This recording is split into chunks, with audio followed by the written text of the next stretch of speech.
सोने का अंडा देने वाली मुर्गी की कहानी। एक गांव में एक किसान अपनी पत्नी के साथ रहता था।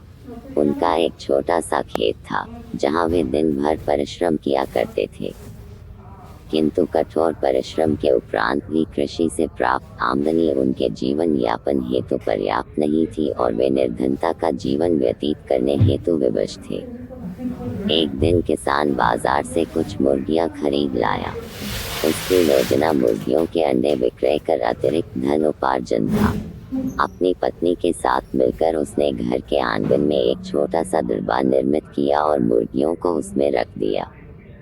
भोर होने पर जब उन्होंने दरबे में झांक कर देखा तो आश्चर्यचकित रह गए। वहां अन्य अंडों के साथ एक सोने का अंडा भी पड़ा हुआ था। किसान उस सोने के अंडे को अच्छी कीमत पर जौहरी के पास बेच आया। अगले दिन फिर उन्होंने दरबे में सोने का अंडा पाया।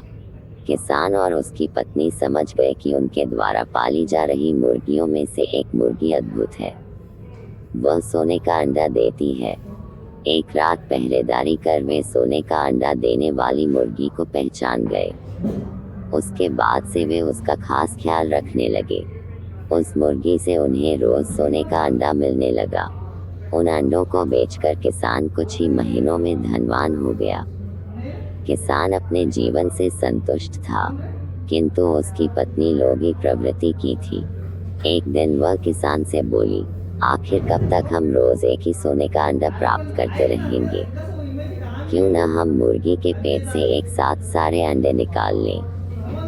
इस तरह हम उन्हें बेचकर एक बार में इतने धनवान हो जाएंगे कि हमारी 7 पुश्तें आराम का जीवन व्यतीत करेगी।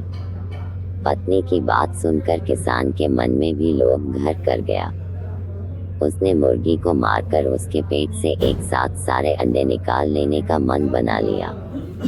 वह बाजार गया और वहां से एक बड़ा चाकू खरीद लाया। फिर रात में अपनी पत्नी के साथ वह मुर्गियों के दरबे में गया और सोने का अंडा देने वाली मुर्गी को पकड़कर उसका पेट चीर दिया। किंतु मुर्गी भीतर से सामान्य मुर्गियों की तरह ही थी। उसके पेट में सोने के अंडे नहीं थे। किसान और उसकी पत्नी अपनी गलती पर पछताने लगे। अधिक सोने के अंडों के लोभ में पड़कर वे रोज मिलने वाले एक सोने के अंडे से भी हाथ धो बैठे थे। सीख: लालच बुरी बला है। अगर आपको मेरी वीडियो अच्छी लगी हो तो चैनल को सब्सक्राइब करें और हांसी वीडियो देखने के लिए धन्यवाद दोस्तों। मिलते रहे वह नए वीडियो में।